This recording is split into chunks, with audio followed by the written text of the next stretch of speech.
We're going to talk about immigration. We're going to talk about the assassination attempt on Donald Trump. Why do we still not know things? Lydia Moynihan is going to join us. All that and more coming up on I'm Right.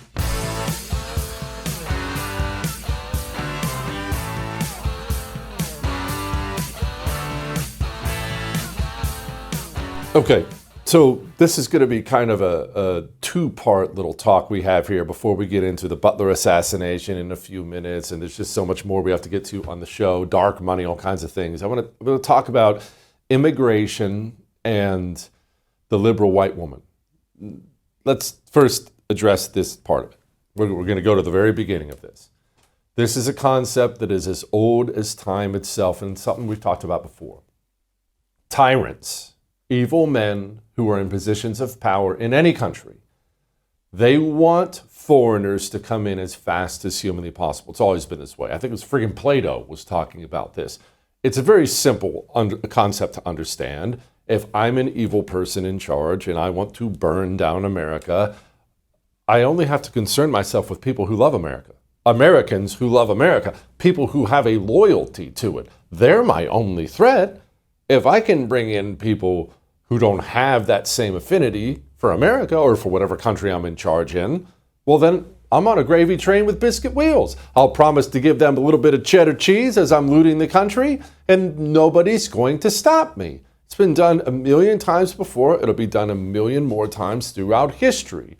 The mass importation of disloyal foreigners is not one issue. It's not a side issue for the globalist communists trying to destroy Western civilization. It is everything. It is the foundation. It is the concrete. It is the rebar. It is the central pillar. With it, they cannot fall. Without it, they cannot succeed. Without the mass importation of foreigners, communists cannot succeed in destroying America. So, the Trump administration, for all the crap they're getting, and some of it's deserved, the way they've fumbled the Epstein stuff, we've already talked about that. For all the crap they're getting, let's acknowledge something. They are going after illegals. Is it as fast as it has to be? No, not yet, but it takes time to build the machine. They're going after illegals. They're going after them hard. We're already at over 2 million year one. Let's hope that number increases year after year. They're doing it. And the communists inside the United States of America, you know what they're watching? They're not just watching illegals be deported. They're watching their power evaporate. That's what they're actually watching. They're watching their power slowly fade away. Every time an illegal gets deported from the country, a communist who hates the country loses power. And that's why they're out there warning you about masked men.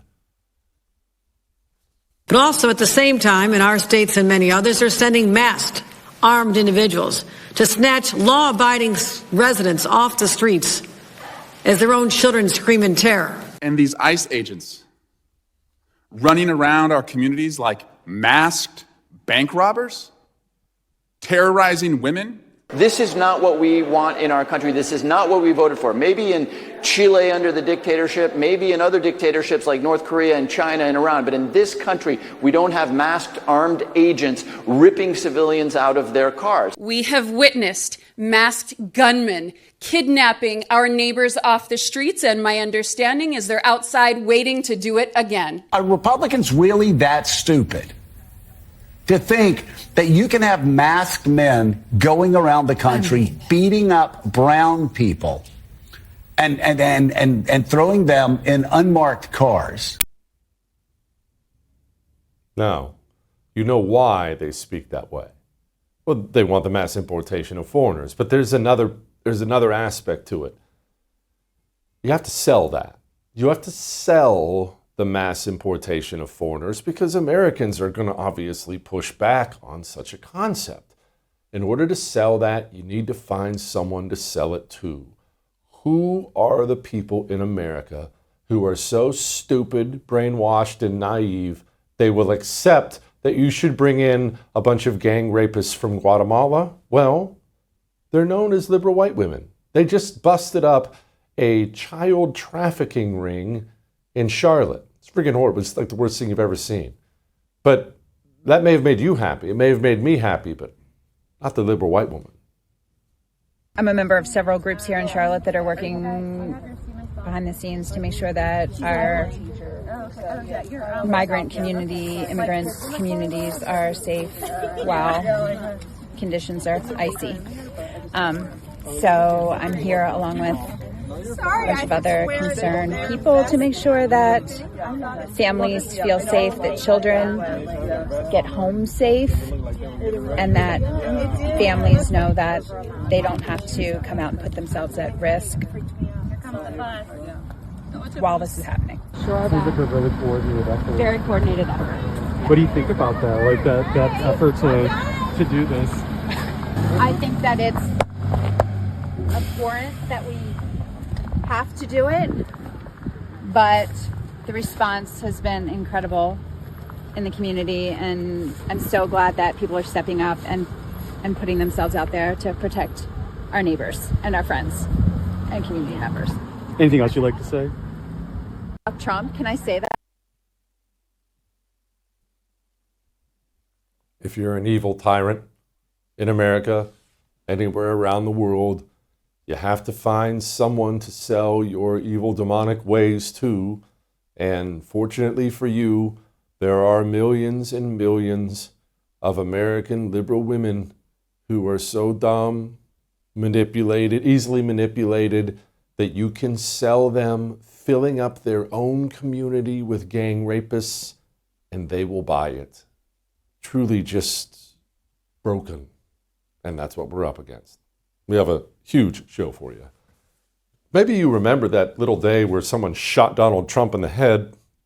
Miranda Devine has sources on some disturbing things we're hearing about the FBI, the current FBI. Before we get to that, let's talk about potato chips. I used to go in the gas station all the time. You know what my thing was? Well, one of my things? Lay's barbecue chips. Big Lay's barbecue chip man. But as I've gotten older and I've started learning to read labels, if you will, ingredients labels, I realized that's really not something I should be eating. But what am I supposed to do when I want a potato chip? Maybe even a barbecue one. Bandy crisps, man. I can eat them without guilt. Healthy, fresh, 3 ingredients. Yes, I even get my barbecue. I believe they call it Smokehouse. They have one, my son's favorite. It's like an Italian dressing chip. Gosh, it's friggin' good. You want some? Eat them guilt-free. You don't have to feel bad. VandyCrisps.com/JesseTV saves you big money. Go. We'll be back.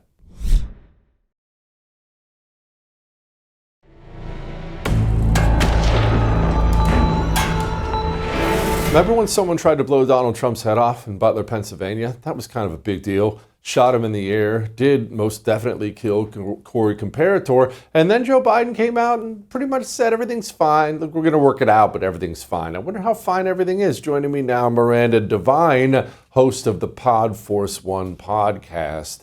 Hey, Miranda, is everything fine? Hi, Jesse.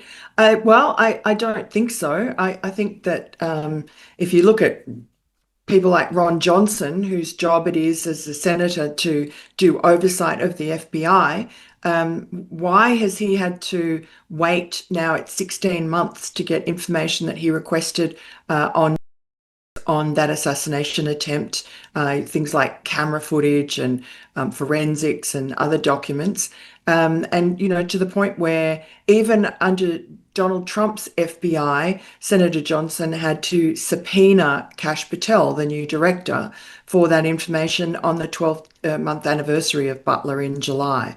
I just do not understand why Senator Johnson says he's being stonewalled, why I've been stonewalled. I asked when this source gave me this information, this digital footprint of with a lot of disturbing information in it.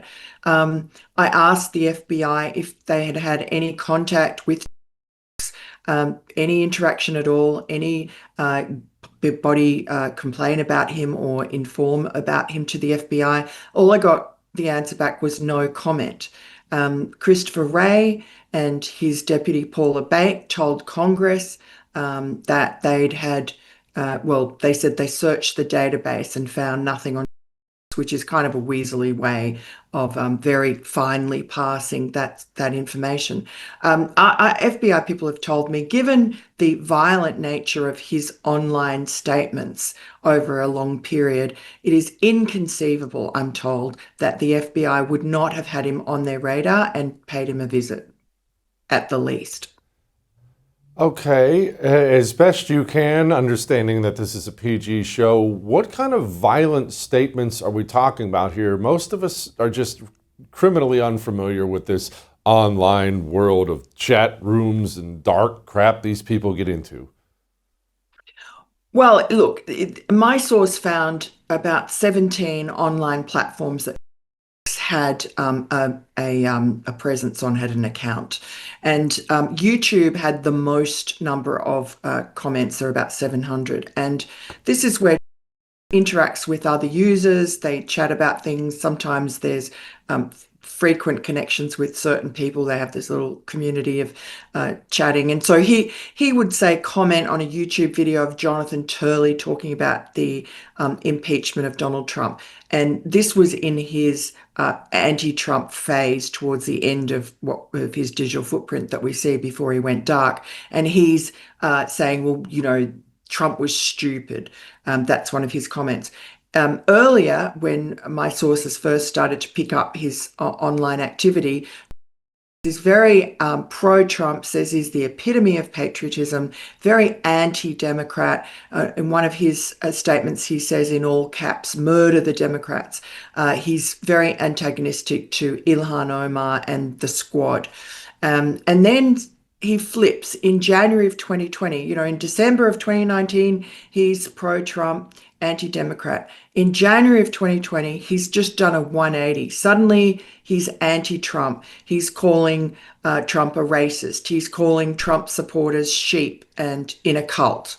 And then he progressively gets more and more sort of violent until, you know, rhetoric violent, until August 2020, which is probably his most disturbing statements, where he talks about the assassination of political leaders and military leaders, after which he just disappears. He becomes a ghost on all these platforms, according to my source.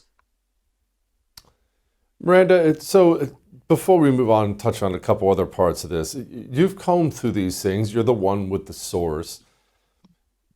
It's one thing to post some ugly things online. Honestly, 99% of young men today will say something stupid online. That's just kind of the way it's going to work. It's another thing entirely to grab a weapon, go dark on the internet, which is difficult enough for most people, and then go to actually try to kill him. Did you pick up on anyone he's interacting with possibly pushing him in this direction? Because that's the only thing that makes sense to me. Yeah, remembering that anyone who was grooming him or radicalizing him or pushing him in a direction wouldn't necessarily be visible online or in the material that my source found, which is incomplete. But there is one interesting interaction, and it was during his anti-Trump phase. He was communicating with a Norwegian neo-Nazi who used the name Willie Tepes, T-E-P-E-S. I believe that's not his real name, but he was associated with a Norwegian terrorist group. It's been designated a terrorist group by the State Department. In fact, designated last June, 1 month before Butler. I mean, that was probably just a coincidence, but it's a terrorist group. And so this Willie Tepes would, use the sort of violence rhetoric, talking, Maoist phrases like you could only change things with the muzzle of a gun. And this was something that embraced and repeated that statement, and his language became more violent as time went on during that Willie Tepes interaction period. So and my sources found Willie Tepes on other platforms post Butler. So the most recently, October 2025, when Tepes says to another user that he had been contacted by Russian and American intelligence. Don't know if that's true. don't know anything other than that's what he says. So what to make of it, I don't know. I do know, I have been told by intelligence sources that if this terrorist organization designated, foreign terror organization designated by the State Department, the CIA would be aware of this and aware of any interactions with American citizens alike, and would refer the investigation of this American citizen to the FBI. So again, all fingers and roads point to the FBI having an interaction with before Butler. And I just don't know why we're not told whether that's so.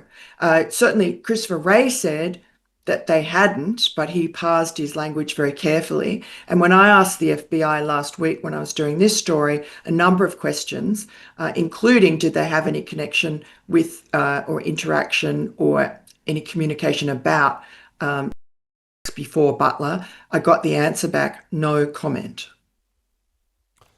Miranda, finally, as we wrap this up here, I was hopeful that we would have some improvements at the FBI. Certainly some bad actors seem to have been let go, but have your interactions with the FBI improved in any dramatic fashion over the checka we had under Joe Biden?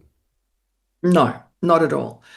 In fact, active hostility in some quarters because I was advocating for to FBI whistleblowers Steve Friend and Garrett O'Boyle, who were so badly mistreated under the Biden administration, and expected that as soon as Trump came in and Kash Patel and Dan Bongino took over, that their circumstances would immediately improve, and they hadn't.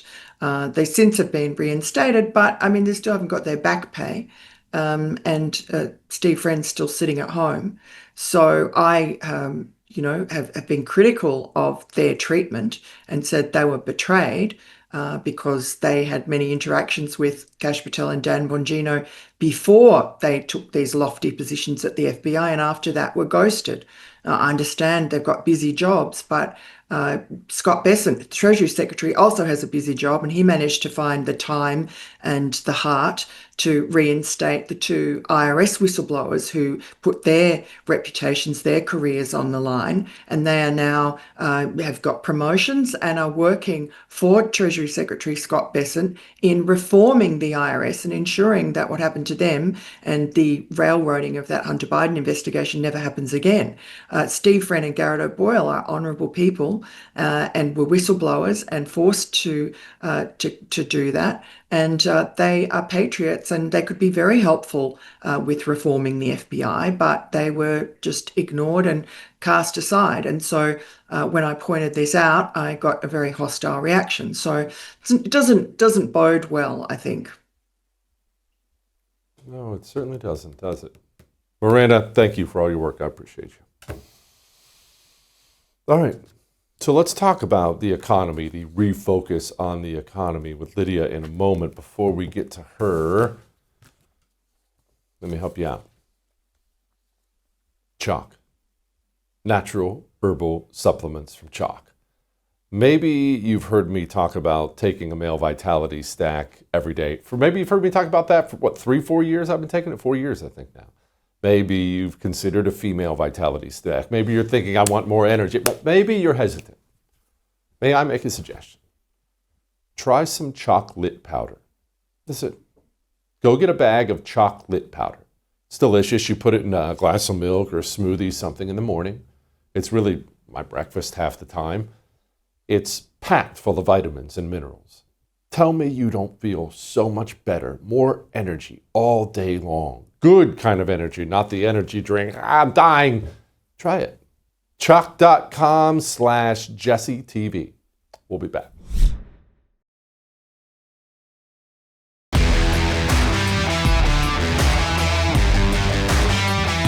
The Biden administration started the affordability crisis, and my administration is ending it. I'm ending it. Prices are way down. Our energy prices are way down.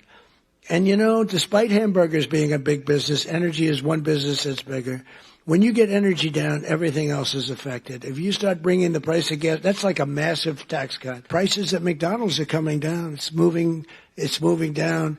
Unfortunately, they were so high in the last administration that people aren't that happy because it was so high. So even though it's coming down and coming down a lot, they want to see where it was, like when I was president. And we'll be getting it very close to that number, maybe even better, depending on what we do with energy. But the energy's coming way down. Okay. Joining me now, Lydia Moynihan, New York Post financial correspondent. Okay, Lydia, Donald Trump is certainly no moron. He's a man who understands that people want prices down, and really that's the big reason he's in the White House. As much as I love other things about him, and you probably do as well, he's in the White House because things got too expensive and people can't go out to Red Lobster now. Yeah, exactly. It's not the Epstein files. That's not why he got elected. It is because the economy was tanking under Joe Biden for the average American. I mean, inflation hurts working class people more than anybody else because it's basically eating your wages. You have much less purchasing power. So look, I think the Trump administration is doing, to the most part, everything they possibly can. I think they're deregulating, which is helpful for the economy. They're making sure that we can drill and get access to energy.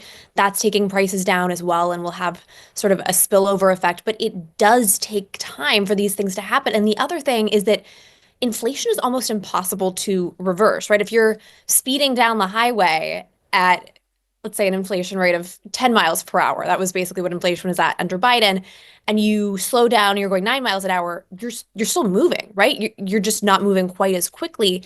But to actually go back and reverse prices to what it was before the pandemic isn't really feasible, unfortunately. And so, again, I think we're going to be in much better shape than if Biden or Kamala Harris was running the country. But I don't think that we're going to get back to pre-COVID levels anytime soon. And I also think it takes more than 9 months to see the impact of these policies. So, Lydia, does that put us in kind of an economic / political game of chicken, if you will, where voters are still mad that they can't afford what they could afford 5 years ago? That's why they tossed Democrats out. But we have midterms coming up next year, as you well know. We have 2028 election that's not that far away, as you know. Are they now going to look at those same prices and say, hey, you Republicans are sitting in office and you didn't get me back to Red Lobster. It's your fault now. Or are they just going to start getting used to it? Well, first, I reject the notion that it's Red Lobster. I think they also want to go back to Olive Garden. No, but look, yeah, the rent is still too damn high here. And what I've been thinking a lot is the affordability issue. That has become the buzzword since Zoran Mamdani made it the buzzword here in New York City, where everything is really expensive. And I think conservatives and Republicans have a tendency to basically say, oh, well, we also want to subsidize things. We also want to make sure that the government gets involved to help you. And I think what Republicans need to do is take a step back and point to the facts. And the facts are that anytime government gets involved in any industry, whether it is healthcare, whether it's subsidizing childcare, whether it's food stamps, whether it's housing, education is another huge example. As soon as the government gets involved and tries to start subsidizing that for people, the prices go up. So if you look at over the last 30 or so years, the prices of everything that government gets involved with, those are skyrocketing. Meanwhile, the prices of things like technology or clothing, anything that the private sector does, those prices go down. So I think we need to have a bit of a framework, sort of adjustment, if you will, because I think Republicans are too quick. They want to make voters happy, and they're too quick to say, oh, yeah, let's make sure that you have enough food stamps or this or that. And I think we need to take a step back and message the fact that, as Reagan said, government is not the solution to the problem. Government is the problem. And I think that's going to be so much more compelling because, you know, you have here in New York, Zoran Mamdani, who's basically saying, oh, there's no problem too big or too small that government can't solve. That is a terrifying statement, right? And so I think Republicans really need to message government is the problem. We want to get out of your way. And I think the good thing, actually, Trump is not an ideologue. He just likes to find solutions that works. And so I think right now he is proposing all kinds of solutions. The 50-year mortgage was not well received, I think, for good reason. But I think it's not a bad idea. Throw it out. If somebody wants a 50-year mortgage and that's going to make them happy, it's a free country. Let them do it. But to your point, I mean, the issue is that any of these economic policies, especially when it comes to deregulating, it takes a long time to see the impact, right? And so it's easy to sell socialism. It's free, free, free. You get a car and you get a car. And it's a little bit harder to sell, no, in the long run, you're going to end up like Venezuela if that's what you do. And one other thing that I've been thinking about as well, I've been seeing some conservatives, for instance, kind of go after. So BlackRock has been buying up a lot of single family homes all across the country. And people are pointing to that as one example of corporations basically making life more expensive for everyone. But this is the issue, and this is, again, what conservatives need to debunk. It's sort of the stage one thinking Thomas Sowell talked about. You basically think corporations buying something bad or government helping good. You just think about the first stage, and you don't think about the long-term repercussions. And if you think about it, actually, the fact that you have these companies now looking to buy companies, that has spurred development. One of the big issues is over the last couple decades, we haven't had a tremendous amount of new homes built. So now you actually are seeing a lot of development happening because those people know, well, you know what? There's going to be a buyer. I can make this bet because somebody's going to swoop in and get this. And so that's actually spurring development. I've heard some conservatives say they want to ban that. I think that would be a bad idea, right? And so again, I think we just need a message. The free market is always the best and the cheapest and the most affordable solution. When you have government, that makes it complicated, right? In New York, there was a great piece in the Free Press. There's 50,000 apartments that are just sitting vacant because of government regulation. Government here in New York basically passed something saying you can't raise rents a certain amount. And there's all of these landlords who now are like, well, why would I rent this out? I can't afford to renovate it, to rent it out at that price. The numbers aren't going to work. So I'm just going to sit here and keep the apartment and not let it rent. And that's, of course, another example of government interfering and raising prices. Yeah, take it from an old guy who's bought and sold several homes. Please don't take out a 50-year mortgage if you're watching this. Please do the math on what you would actually pay for that. I'm begging you, don't take out a 50-year mortgage. I just my blood pressure can't handle the idea of that. But I do want to talk to you about New York City. Oh gosh, I know. I do want to talk to you about New York City, a place I dearly love. In fact, I'm going to be there in 2 weeks. And I'm concerned that this is going to be my last visit, Lydia, because it's getting filthy. The whole place smells like pee or weed, and it's awful. Last time I was there, a homeless guy dropped his pants to his ankles and peed in front of me on the sidewalk, and it was noon in the middle of the day, and it's just freaking awful. I saw that literally 2 days ago. How much worse? Oh gosh, I'm sorry. How much worse is it going to get?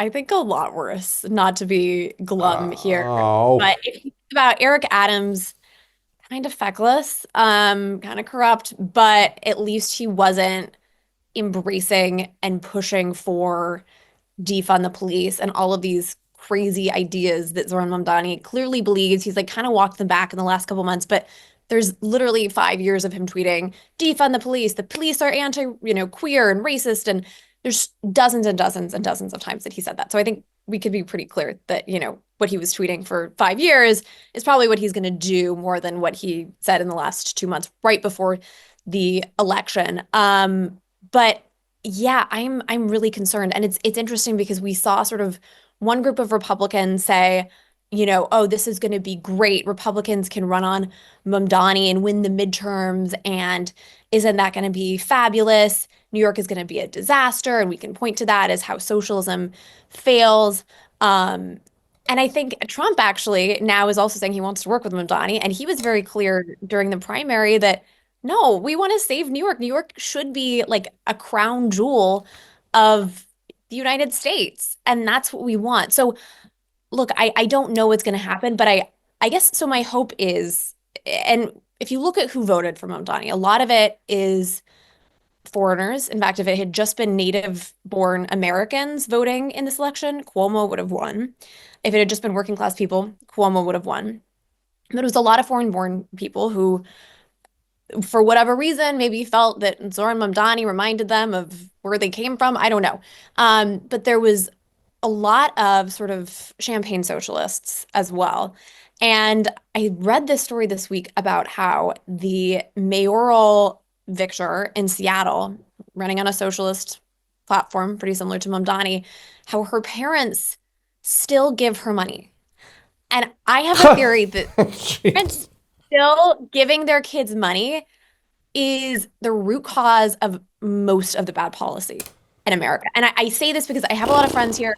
Again, parents subsidize their life. And what that has created is an entire class of voters who is completely untethered from any economic reality. They don't understand, oh, I don't want taxes to be raised because that would mean I would keep less of my money. There's no sort of critical thinking skills if you don't actually have to live with the consequences of your decision, right? If your parents are giving you money and you have a driver or you can afford to Uber everywhere, you're never going to have to face the fact that defund the police means you're not going to want to take the subway because it's spooky and people are going to show you parts of their body and do all these crazy things that you don't want to see, right? So people need to live in the real world. And this is such a prevalent thing here in Manhattan.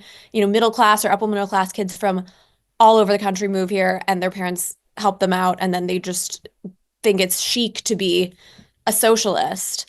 Because Emily Ratajkowski and the cool influencers are all talking about how, hot girls are for Zoran, and they are completely removed from any reality of their decision. And that's another thing, actually, is it's a lot of transplants, people who moved here in the last 5 years who voted overwhelmingly for Mamdani. It was not lifelong New Yorkers. So pretty interesting, kind of as we've seen that breakout of who and where and why and whatnot, how Mamdani came to power. But yeah, don't give your kids money when they're 30. Like, it's just not a good idea.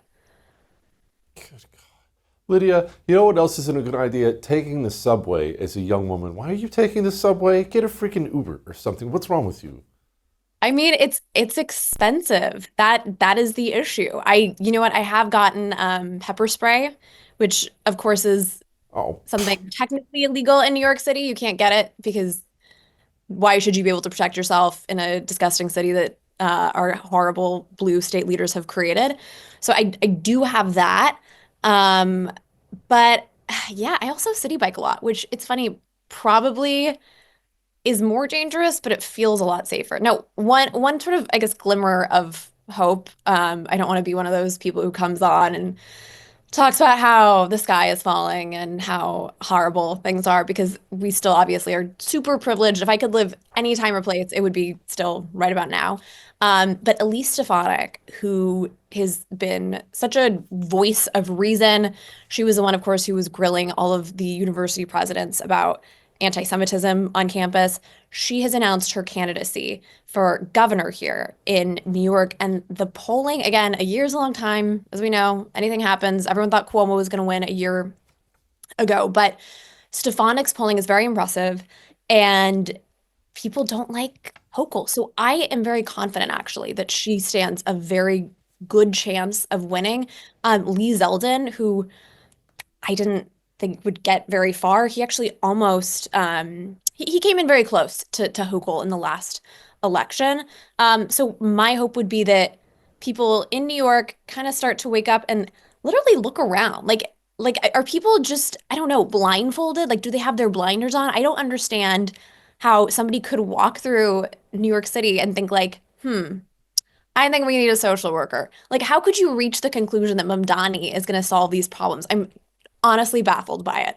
But I think hopefully there'll be a moment of waking up. And unfortunately, I think there's going to be some collateral damage in the interim. But I think Elise Stefanik stands a very good chance of winning. And ultimately, the governor does have a lot more power over the purse, the MTA, a lot of those things that we have to deal with in New York City than the mayor does. Unfortunately, many of Mamdani's voters come from a place that's actually dirtier than New York City, and that's half the problem. Lydia, thank you so much. I appreciate it. That sucks. Lighten the mood. Next.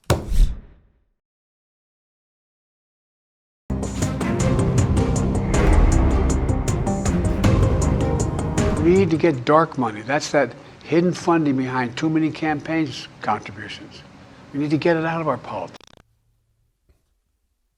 There's got to be a word. Irony doesn't properly describe the word of a Democrat talking against dark money, but what even is dark money? It sounds so cloak and dagger. Joining me now, she's about to explain it to us. Ashley Brasfield with the Daily Caller. Hey, Ashley, dark money, for those of us not aware of it, the floor is yours. Will you kind of break this down? What is dark money? Is it CIA agents slipping envelopes of cash under the table? That's really cool, actually.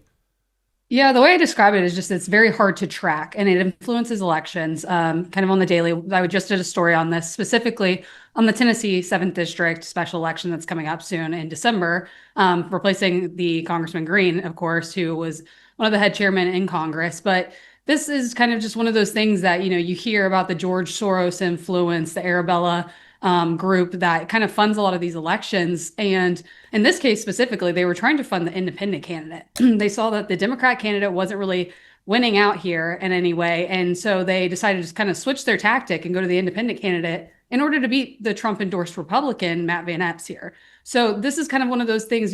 It's very hard to track. You have to go through Federal Election Commission records to look at all this. Open secrets, many people know, is kind of a record tracking to see where all these funds are coming from. But it takes kind of, hard work and some, digging to find some of this stuff a lot of the time. But I think you're right about the cloak and dagger. That is kind of what is the key with a lot of Democrats on trying to, I guess, just hide a lot of these funds, where they're coming from, the certain agenda that they're trying to push in these elections. And obviously, not pushing the Trump candidate, specifically within Tennessee, which is a very red state. And many, I would say Democrats moved to the state from places like California, which you hope, of course, don't vote Democrat after moving away from a state like that into Tennessee.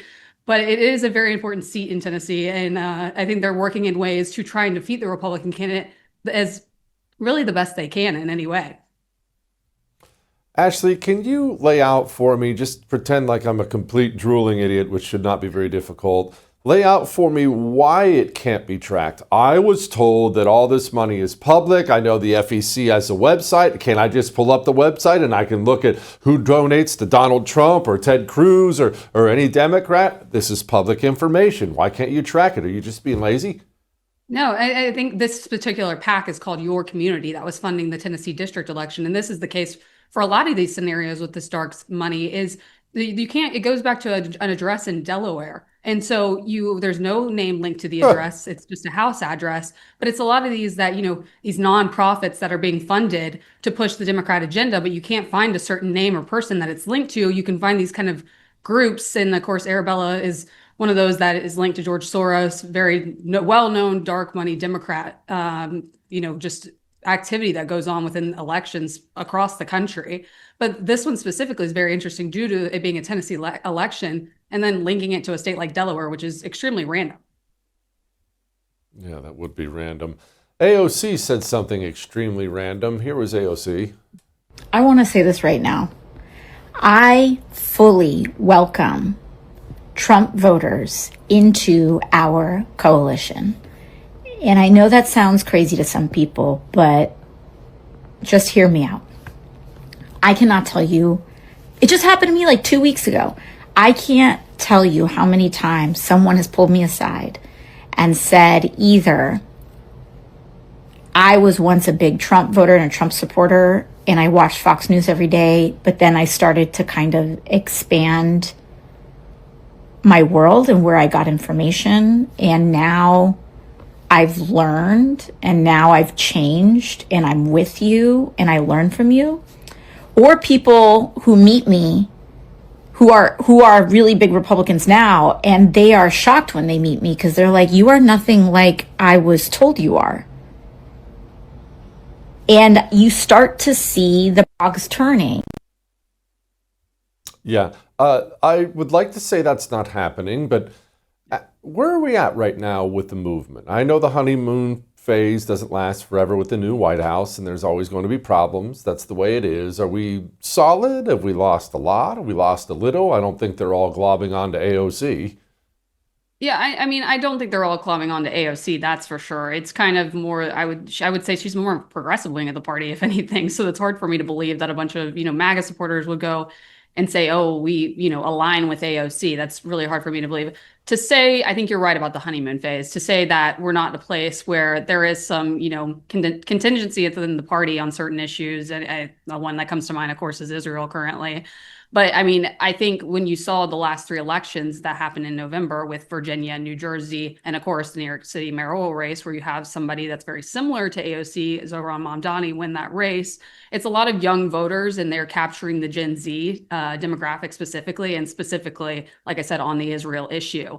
Maybe that is where they're getting more of a malleable base that they can get people to come over to. I would say that the, standard MAGA base that's been with Trump since 2016, they're never going to align with AOC, though, would be my thought process on it. But AOC, she's used to be the squad member that was screaming, yelling. She's been quite quiet.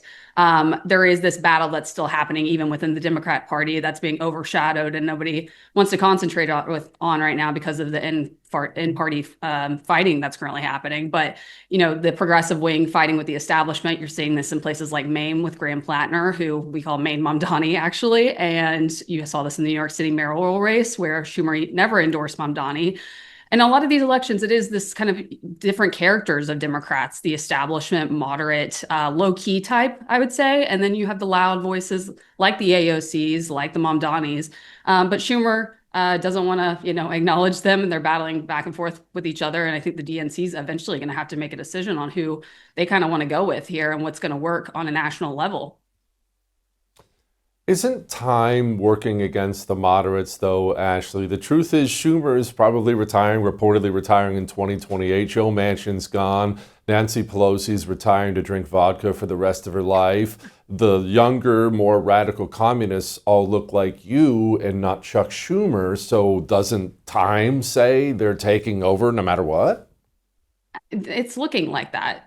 I don't know necessarily in places like New York City specifically, where you have a bunch of, higher educated females and males under the age of 40 that can't get jobs, and they feel like the capital system isn't working from them. They're capturing that dynamic with the guise of socialism, which we all know, if you've been educated on it, hasn't worked anywhere else. But that's the issue. The education system has not taught people under the age of 40 about socialism in any way, communist China, whether it be the USSR and Russia. And it's been years since we've seen the system fail. So I think that's what New York is, the experiment currently in New York City under a socialist, executive in this case. So I think this is going to be a real test. And I think it's a failure within the education system to have people like this being, propped up in power, like AOC, in systems that don't work, where their policies continue to fail. But, they're willing to do it because none of them have had jobs, and none of them have success after getting college degrees at a higher education level. So, I think we have to have a selling point, and Republicans really have to get a selling point as to why they can help with domestic policy, concentrating on that. I think affordability is the buzzword that I continue to hear in the days following this November election. And I think that's a talking point that I've seen coming from the White House quite a bit as well. Yeah, it seems as if we've kind of lost the plot, as we oftentimes do. Donald Trump's in the White House because of inflation and immigration. He's not there because of Epstein or foreign policy or these other things. Once we get back on track and start focusing on making life affordable, we win again, and if we don't, we lose. Do I have that right? Yeah, I would say so. I think it's concentrating on domestic policy. Of course, I think right now it's just obvious that you can see, contingency happening within the Republican Party right now. People want to turn a blind eye to it, but I think face it head on and work together on the domestic policy, especially going into 2026 midterms. I think the results were quite telling. I don't know how telling, but I think it should send a message in some way of what we should be doing moving forward, specifically within Congress or within the administration. Ashley, come back. Appreciate it. All right, lighten the mood. Next.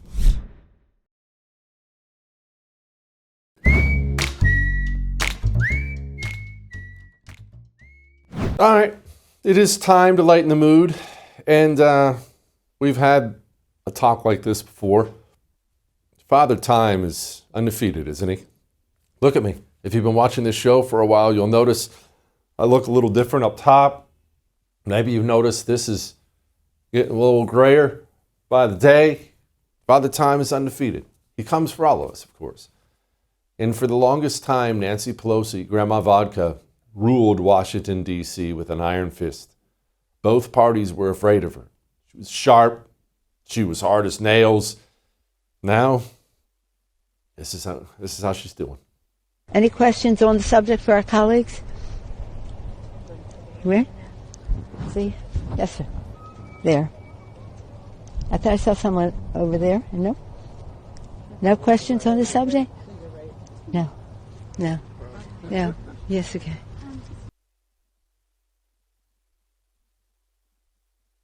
None of us have it forever. I hear you, Grandma Vodka. I'll see you tomorrow. I know you enjoyed that video because it was me. If you'd like to see more videos like that, just subscribe to the YouTube channel, youtube.com/@JesseKellyDC. We'll keep giving it to you.